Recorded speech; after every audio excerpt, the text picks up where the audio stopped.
Buenas tardes, compañeros y profesora compresentes. En este caso, nuestro grupo conformado por Carol Chacón, Orlando Ríos, mi persona Jeffrey Machado, les hablará un poco sobre nuestro trabajo de investigación, al cual denominamos Guerra y Contracultura, Identidades y Expresiones Artístico-Culturales de las Juventudes Reaccionarias Estadounidenses entre 1960 y 1979. En esta investigación se propone una visión fenomenológica, ¿verdad?, de las vertientes que caracterizan la contracultura. En este caso, es de mayor interés el contexto sociohistórico en que se desarrollan estas juventudes reaccionarias, las condiciones políticas impuestas por el paradigma polarizado de la Guerra Fría, la respuesta social y contracultural ante este régimen de injusticia social y finalmente pues la condición identitaria inconformista que surge de la reivindicación artístico-cultural. En este particular caso se estudiará esta investigación desde una perspectiva subalterna, ¿verdad?, que responde necesariamente a la naturaleza de los mismos movimientos insurrectos desde los 60 hasta los 70, y no desde una postura definida macroteórica de índole izquierdista como lo podría ser el materialismo histórico. En este plazo de tiempo se van a identificar grupos diversos, ¿verdad?, como los hippies, los punks, las diversas camadas de autores de nuevas corrientes cinematográficas y literarias, y músicos del blues, del rock, en general grupos subculturales afines.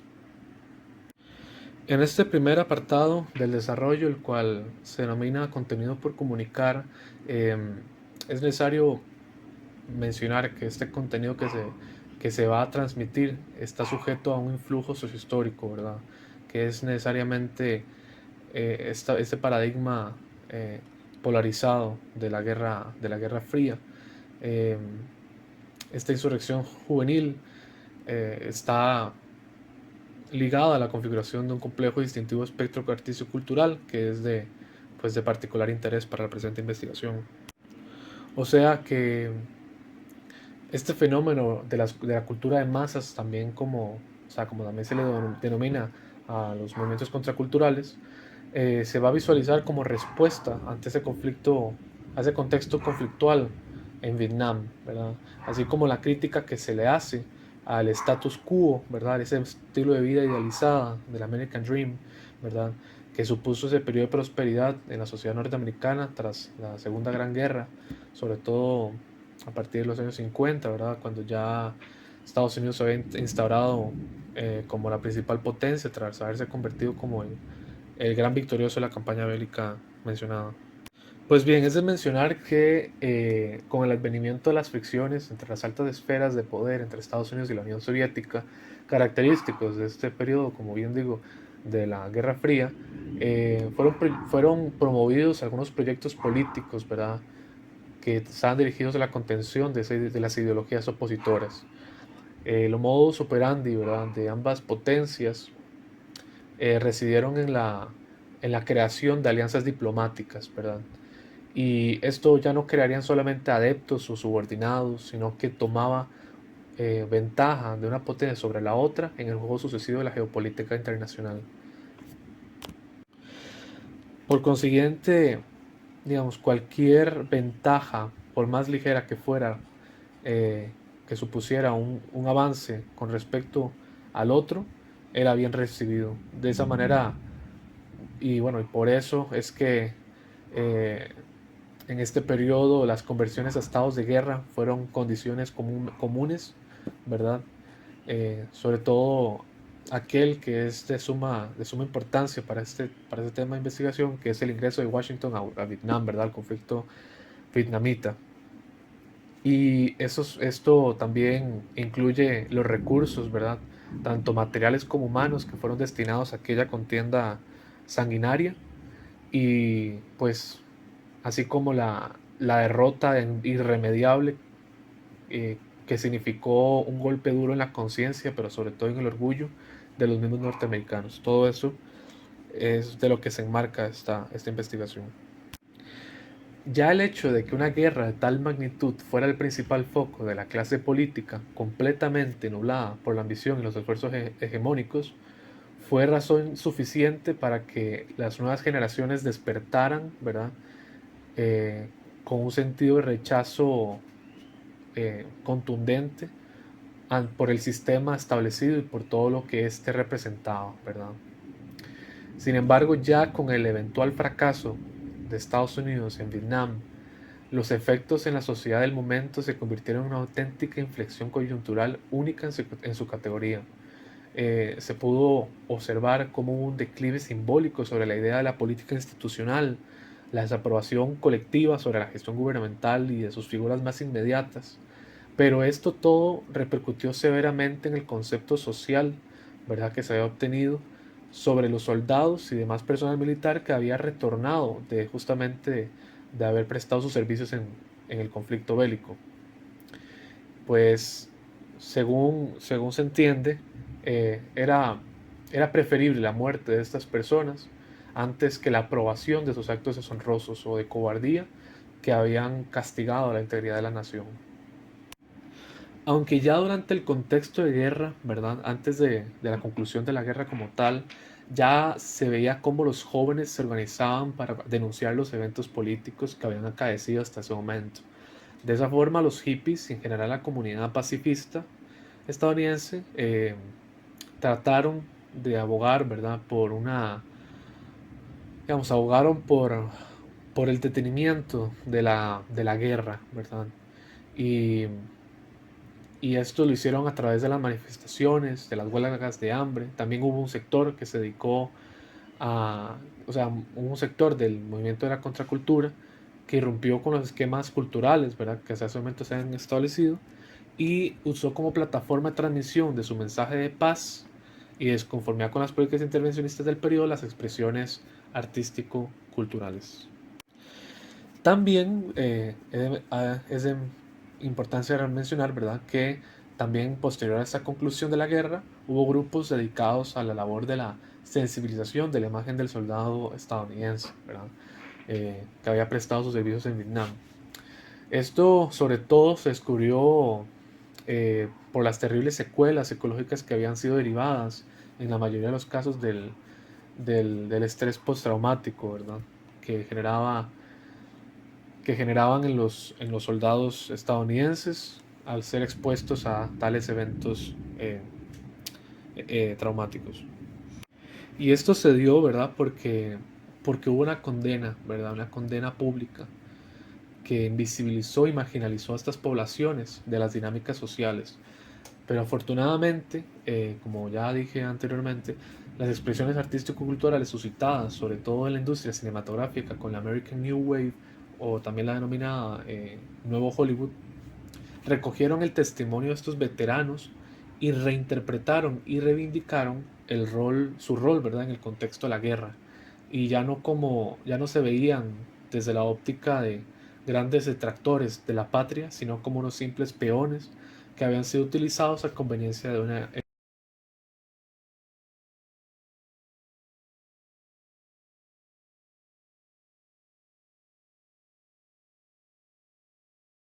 Bueno, de igual manera, en lo que respecta al análisis de legislación, para ejercer este apartado se hizo un balance sobre la investigación realizada en cuanto a la contracultura que se empezó a reflejar en los Estados Unidos durante 1960 a 1969. Eh, bueno, como parte de esto, ¿verdad?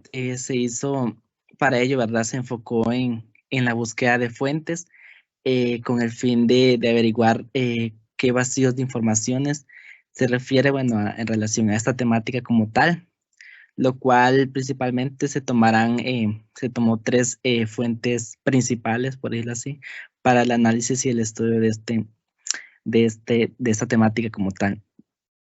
Bueno, primeramente se tomó en cuenta, ¿verdad?, el documento llamado Movimientos de Contracultura, el movimiento hippie. Básicamente este estudio fue realizado por la autora Paloma Moramás en el año 2018. Esta fuente verificó principalmente aspectos relacionados al nacimiento de la contracultura, situando el movimiento específico de los hippies. A su vez remarca el papel del mundo después de los hippies, es decir, abarcando cómo la humanidad toma conciencia desde el punto de vista de la liberación del individuo dentro de la sociedad y de las minorías, posicionando la anticuada sociedad conservadora a una nueva sin precedentes. Además hizo aportes relevantes que siguieron posteriormente a la contracultura llevada a cabo por los hippies, es decir, resurgieron nuevos movimientos heredados, por ejemplo, la liberación de la mujer, los movimientos gay. Sin embargo, con respecto a los vacíos de la información, parte de lo que se comentó anteriormente, no se indicó cuáles fueron las causas por la cual la contracultura de los hippies, como asimismo los movimientos que habían procedido, empezaron a entrar en decadencia desde finales de los años 70, dado que no se justificó qué aspectos internos o externos influyeron a este declive. Aunado a esto, tampoco se abarcó ampliamente, ¿verdad?, los aspectos relacionados a la lucha femenina, es decir, se tiende a mencionar de forma generalizada, sin embargo, no se profundiza el contexto histórico que desembocó este movimiento en una sociedad bastante patriarcal.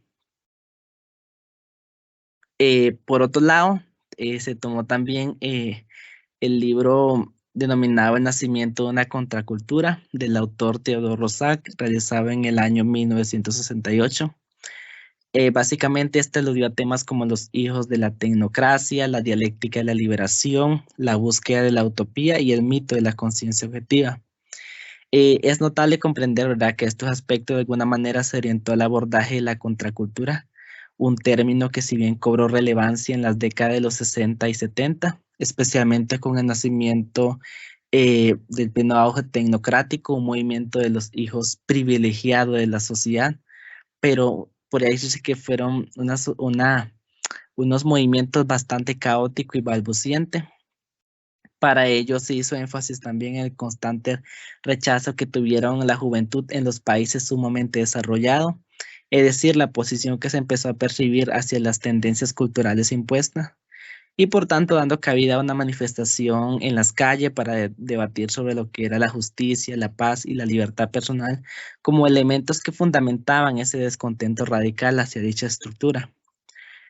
Sin embargo, uno de los vacíos que se pudo apreciar en este estudio fue el esclarecer cómo la contracultura había cumplido el importante papel de describir la forma en que la tecnocracia funcionaba en las sociedades industriales capitalistas, y a su vez tampoco alude cómo esos movimientos juveniles llegaron a tener fuerza en una sociedad donde la relación de explotación política y subordinación de las masas estuvieron sujetas a leyes estrictas del sistema dominante. Aunado a esto, el autor menciona de forma general los grupos de jóvenes que emergieron en pro de esta contracultura, mas no explicita cuáles fueron dichos movimientos y las consecuencias que hubo posteriormente a este cambio. Bueno, por último, se tomó el libro del autor Miquel Bilbao, Martín. En este caso se analizó, ¿verdad?, lo que fue en la contracultura y la música de la década de los 60 en los Estados Unidos. Este estudio fue abordado por este autor que ya mencioné en el año 2020, entre las cuales se refirió, bueno, entre los aspectos que se refirieron a esto fueron a la música popular de los 60, el feminismo como una forma, ¿verdad?, de reivindicar sus derechos por medio de la música. Se habló también del consumo de las drogas y por último se suscita el estudio de los hippies. En la fuente, una de las limitaciones que se encontró fue explicar acerca de la influencia que tuvo la música para impulsar los movimientos sociales y políticos. A su vez, tampoco mencionaron cómo la revolución sexual desde una perspectiva de género empezó a generar cambios en la sociedad de los 60, ya que como bien para esa época aún se reflejaba una sociedad con una mentalidad bastante patriarcal. Sin embargo, no se hizo un recuento amplio sobre cómo se evidenció estos procesos históricos a raíz de la música en las mujeres. Siguiendo esta línea, la autora no prestó mucha atención al papel que se tuvo con respecto a la desigualdad racial, dado que en uno de sus apartados mencionó superficialmente las protestas evidenciadas en los años 60, más no hace énfasis en la trayectoria que marcó la música de los grupos negros posterior a los 63.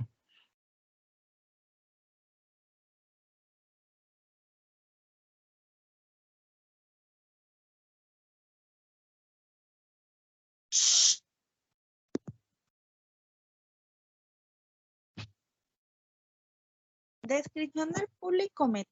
En el presente trabajo de divulgación se puede indicar que el público meta puede ser muy diverso, dado que cualquier persona puede tener acceso a este tipo de información.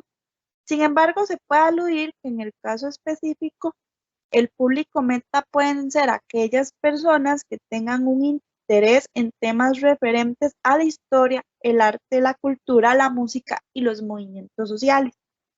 De la mano con lo anterior, ¿verdad? Para hacerlo de una forma más amplia, se pueden incluir grupos como estudiantes de historia, estudiantes de sociología, de ciencias políticas y de arte, debido a que este tipo de disciplinas son afines a la temática que se va a abordar en el presente trabajo. También, bueno, es importante indicar que los académicos también pueden estar incluidos en el público meta, ya que este material puede servir como apoyo y soporte para que puedan expandir su conocimiento y a su vez tener herramientas para poder impartir lecciones de una forma más didáctica. También es importante mencionar que se incluyen aquellas personas que, aunque no tengan un rango profesional o académico en las determinadas áreas, tengan un interés en adquirir conocimiento en torno a estos temas. De igual manera, también el material está dirigido a aquellas personas que están instruidas en el arte de la música, debido a que durante la época seleccionada para abordar el presente trabajo, la música desempeñó un papel contracultural donde se destacaron géneros musicales como el rock, el folk, el hippie, el punk, entre otros. Este tipo de público, bueno, se basa en características o rasgos en común de los posibles destinatarios del mensaje, por lo que se seleccionan en función de su posible interés en torno al tema en relación al periodo histórico y su predisposición a explorar y aprender sobre la temática tratada. En lo que refiere a la justificación, en primera instancia, es importante indicar que según la lectura del curso de los autores Ojeda Serna y García Ruiz, el objetivo principal de la divulgación es transmitir conocimiento científico y tecnológico a la sociedad de una manera más comprensible y accesible. Esto permite reducir la brecha entre la academia y la sociedad. A su vez, la divulgación es considerada una acción compartida por la comunidad científica, puesto a que contribuye a la democratización del conocimiento y a eliminar desigualdades preexistentes. A su vez, la divulgación tiene como objetivo transmitir ideas, teorías y conceptos a la sociedad, utilizando un lenguaje que sea más accesible y comprensible para el público. Es por ello que, si, por ejemplo, si se aborda el tema de la contracultura, ¿verdad? Desde la divulgación, se pueden explorar diferentes aspectos relacionados a este tema, como por ejemplo los orígenes, las características, el impacto social, político y cultural que este trajo consigo y cómo ha evolucionado a lo largo del tiempo. También es importante indicar que abordar este tema desde una divulgación promueve un análisis crítico y una evaluación fundamentada de sus impactos sociales, políticos y culturales, permitiéndole a la audiencia cuestionar suposiciones previas, a considerar diferentes puntos de vista y a formar una opinión informada sobre la contracultura y la relevancia que tiene en la sociedad actual. Y por último, se considera que el tema seleccionado para el presente trabajo es de pertinencia para la divulgación debido a su relevancia en el ámbito cultural y social, dado que permite promover el entendimiento crítico y reflexivo de los fenómenos culturales, proporcionando a la audiencia una visión más completa y basada en evidencia de su significado y repercusión.